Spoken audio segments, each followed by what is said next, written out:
क्या हमारा भाग्य पहले से लिखा होता है? हमारे भाग्य में जो भी कुछ घटता है वह पहले से तय है।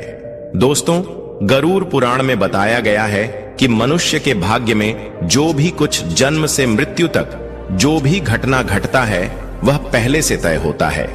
दोस्तों, मृत्यु और जन्म ही एक ऐसा सत्य है जिसे कोई टाल नहीं सकता है। पर दोस्तों, हम यह नहीं जान पाते हैं कि हमारा भाग्य हमारे से जन्म से पहले ही लिखा होता है या जन्म के बाद। लेकिन गरुड़ पुराण में जन्म मरण कर्म के बारे में विस्तृत रूप से जानकारी दिया गया है। तो आइए शुरुआत करते हैं गरुड़ पुराण की उस ज्ञानवर्धक प्रस्तुति की कि मनुष्य का भाग्य कब लिखा जाता है। क्या मनुष्य भाग्य उसके जन्म से पहले लिखा जाता है या जन्म के बाद? नमस्कार मित्रों, गरुड़ पुराण की इस ज्ञानवर्धक प्रस्तुति में आप खो जाएं। उससे पहले हम आपको बता दें कि इस वीडियो को आधा अधूरा देखना की गलती बिल्कुल भी नहीं करें, क्योंकि यह गरुड़ पुराण की ज्ञानवर्धक प्रस्तुति है जो आपके जीवन से जुड़ी हुई है। गरुड़ पुराण की इस रहस्यमय ज्ञान को जानने के बाद आपके जीवन से जुड़ी समस्त लोभ, क्रोध, मोह, दुखों का अंत होगा। मित्रों, भगवान श्री कृष्ण कहते हैं, कभी भी किसी व्यक्ति को गरुड़ पुराण की बातों को आधा अधूरा नहीं सुनना चाहिए, क्योंकि आधा अधूरा ज्ञान हमेशा विष के समान होता है। इसीलिए मित्रों, आपसे यही आग्रह है, आप इस वीडियो को बिना स्किप किए अंत तक जरूर देखिए। साथ ही इस वीडियो को एक लाइक करके चैनल को अवश्य सब्सक्राइब कर लीजिए। और हां दोस्तों, कमेंट बॉक्स में जय श्री कृष्णा लिखकर ईश्वर को आप अपना आभार व्यक्त जरूर कर दीजिए। इससे आपके जीवन से सभी दुखों का अंत होगा। आइए दोस्तों, जानते हैं गरुड़ पुराण में श्री कृष्ण ने बताए हैं कि हर मनुष्य के जीवन में जो कुछ भी होता है वह जन्म से पहले से तय होता है, उसे कोई टाल नहीं सकता है। दोस्तों, गरुड़ पुराण हमें जन्म मरण से लेकर वर्तमान जीवन कैसे जिए यह सभी चीजों के बारे में सिखाते हैं। आइए दोस्तों, आज हम एक कथा के माध्यम से जानते हैं कि हमारा भाग्य जन्म से पहले लिखा जाता है या जन्म के बाद, जो गरुड़ पुराण और स्कंद पुराण के द्वारा बताया गया है, जो श्री कृष्ण ने स्वयं नारद से बतलाया था। आज हम उन्हीं कथा को जानेंगे। मित्रों, एक समय की बात है, द्वारका नगरी में श्री कृष्ण अपने दिव्य आसन पर बैठे हुए थे।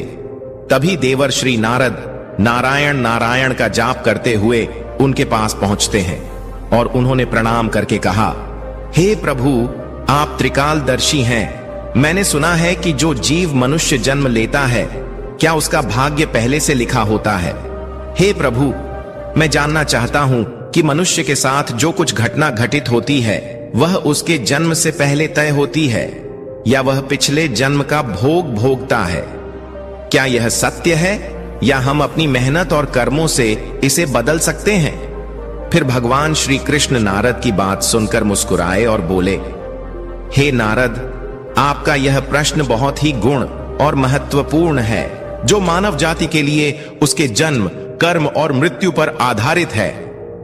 फिर कृष्ण बोले, हे नारद, मैं तुम्हें एक कथा सुनाता हूं जो न केवल तुम्हारे इस प्रश्न का उत्तर देगी, बल्कि हर मनुष्य के लिए एक चेतावनी और प्रेरणा भी होगी। तुम इस कथा को पूरे ध्यान पूर्वक आखिरी तक सुनो। कृष्ण बोले, हे नारद, यह गरुड़ पुराण की है।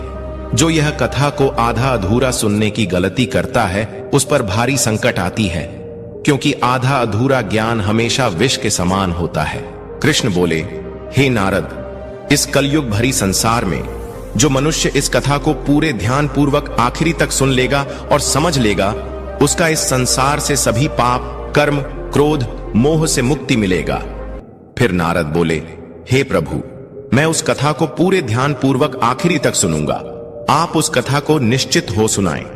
फिर श्री कृष्ण ने नारद को वह कथा सुनाते हुए कहा, हे नारद, प्राचीन काल में एक विशाल और समृद्ध राज्य था जिसका नाम अक्षयपुरी था। उस राज्य का शासक राजा रत्नधर था। राजा रत्नधर अत्यंत धर्मात्मा और न्याय प्रिय था। वह सदैव अपने राज्य के प्रजा के कल्याण के लिए काम करता था और धर्म का पालन करता था। उसे भगवान से एक संतान का आशीर्वाद चाहिए था ताकि वह अपने राज्य का कार्यभार किसी योग्य उत्तराधिकारी को सौंप सके। फिर हे नारद, राजा रत्नधर और रानी दोनों ने कई वर्षों तक तपस्या की। इससे भगवान शिव ने प्रसन्न होकर उसे संतान होने का वरदान दिया। फिर एक दिन भगवान शिव के आशीर्वाद से रानी गर्भवती हुई। राजा और रानी अत्यंत प्रसन्न थे, क्योंकि वे चाहते थे कि उनका बेटा महान शासक बने और राज्य को सुख समृद्धि की ओर ले जाए।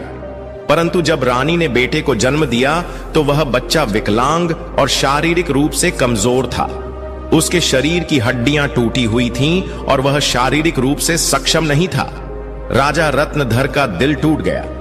उसने भगवान से यह सवाल पूछा कि ऐसा क्यों हुआ। तब राजा रत्नधर ने भगवान श्री कृष्ण से मिलने का निर्णय लिया और उन्हें अपने दुखों को साझा करने के लिए वहां पहुंचे। राजा ने भगवान से पूछा, हे प्रभु, मैंने इतनी तपस्या की, यज्ञ किए, फिर भी मेरे बेटे का जन्म विकलांग क्यों हुआ?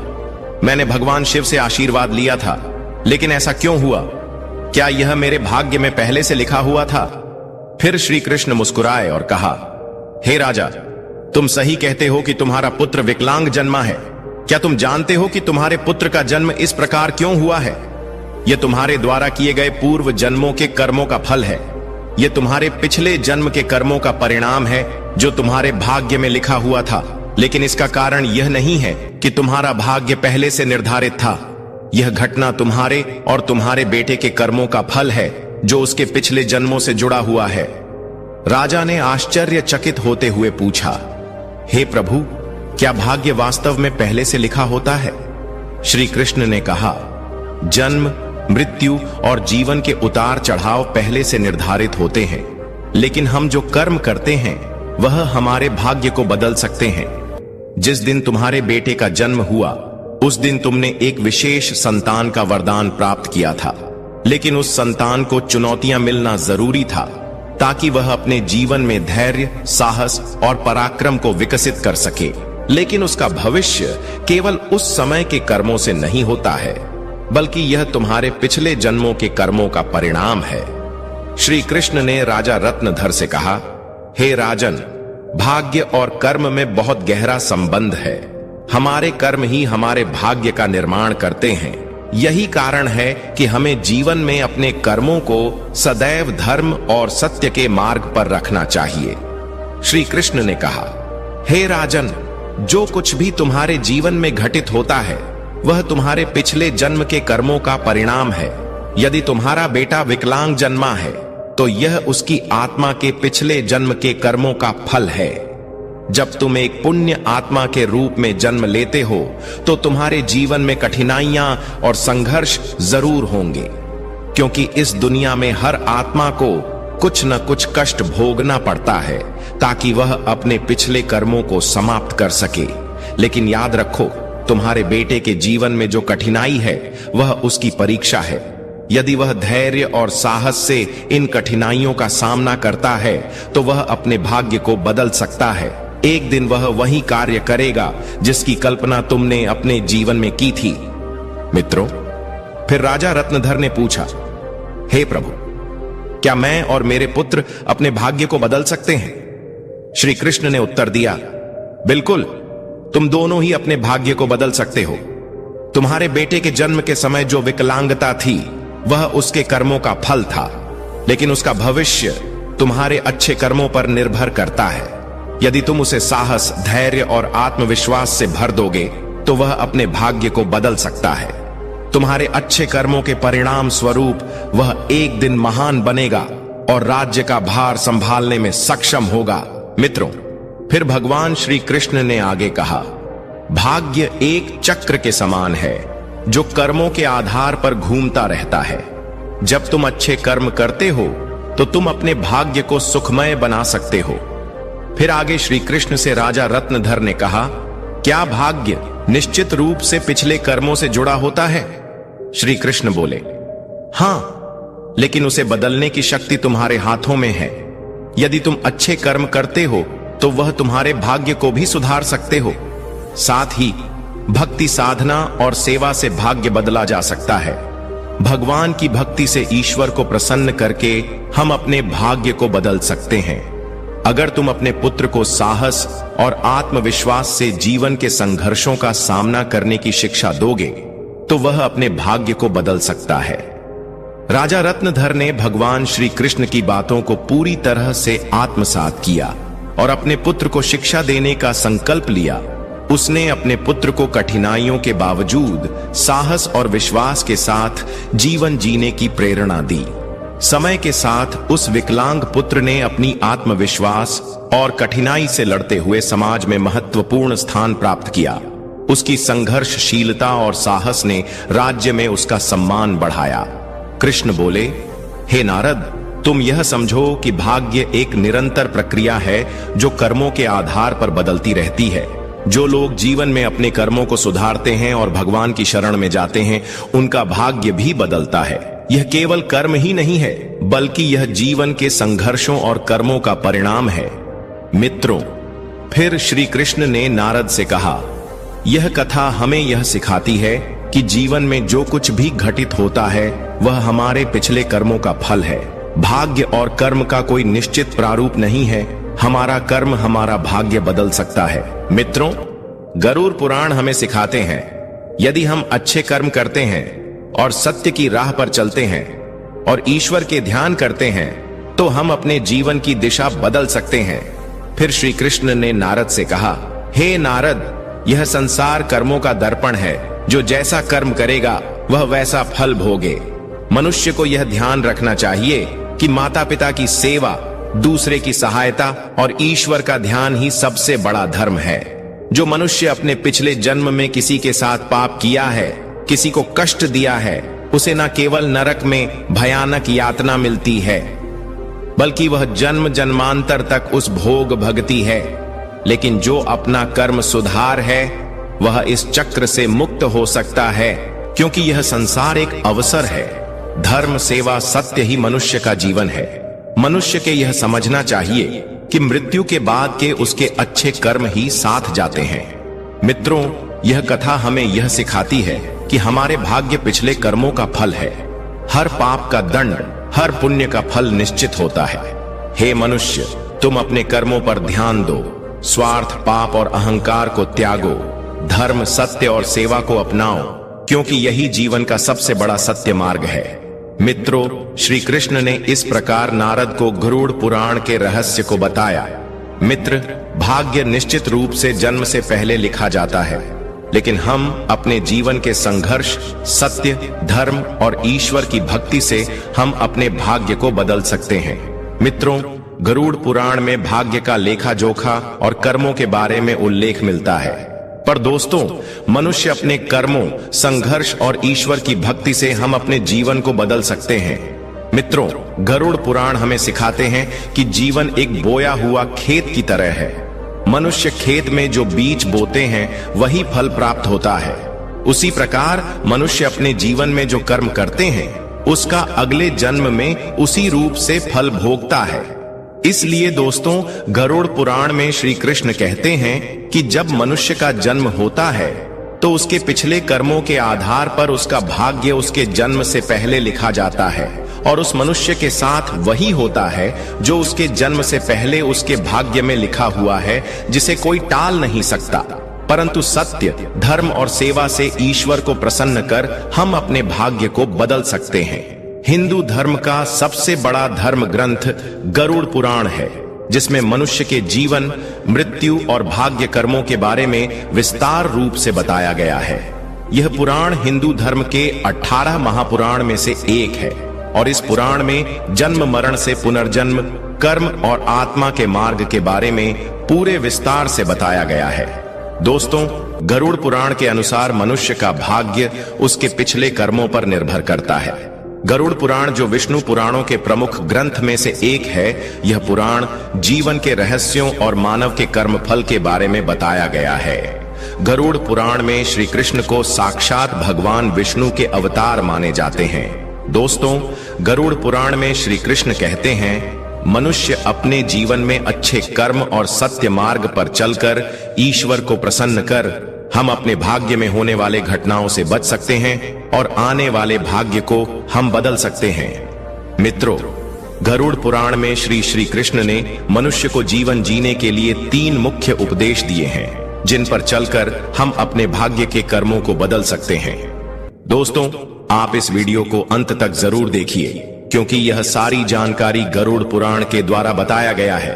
इस वीडियो को बीच में छोड़कर जाने की गलती बिल्कुल भी नहीं करें, इसीलिए इस ज्ञानवर्धक प्रस्तुति को अंत तक जरूर देखिए। आइए जानते हैं। नंबर 1, अपने धर्म का पालन करना। मनुष्य का जन्म किसी खास उद्देश्य के लिए होता है। जो मनुष्य अपने पिछले जन्म में पाप करता है, वह इस जन्म में भी उस पाप का भोग भोगता है, क्योंकि मनुष्य के जन्म से पहले उसका जन्म से मरण तक का भाग्य पहले तय होता है।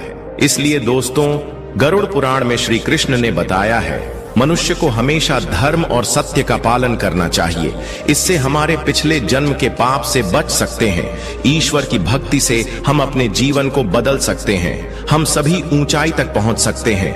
दोस्तों, यह जीवन एक अनमोल उपहार है। आप इसे व्यर्थ न जाने दें। सही कर्म और धर्म का पालन से हम अपने जीवन को अगले जन्म में होने वाले घटनाओं से बच सकते हैं। यह न केवल आपके लिए है, बल्कि इसे पूरे समाज और दुनिया के आप प्रेरणा का स्रोत बन सकते हैं। नंबर 2, माता पिता सेवा और आदर करना। दोस्तों, गरुड़ में श्री कृष्ण कहते हैं कि मनुष्य को हमेशा अपने माता पिता की सेवा करनी चाहिए, क्योंकि माता पिता के ही चरणों से तीनों लोकों का स्वर्ग है। जो लोग माता पिता को नहीं मानते, उनका आदर नहीं करते, उन्हें न केवल नरक में भयानक यातना भोगनी पड़ती है, बल्कि उसके अगले जन्म में भी भारी संकट भोगना पड़ता है, और वह मनुष्य अपने पाप का परिणाम जन्म जन्मांतर तक उस कर्म का भोग करता रहता है। नंबर 3, अहंकार। दोस्तों, गरुड़ पुराण में श्री कृष्ण ने बताया है, मनुष्य का सबसे बड़ा शत्रु उसका अहंकार होता है, जो मनुष्य को अपने कर्मों से दूर कर देता है। जिस मनुष्य के मन में अहंकार प्रवेश कर जाता है, वह मनुष्य अपने जीवन को उस ओर ले जाता है जहां उसे संकट के सिवा कुछ और नहीं मिलता।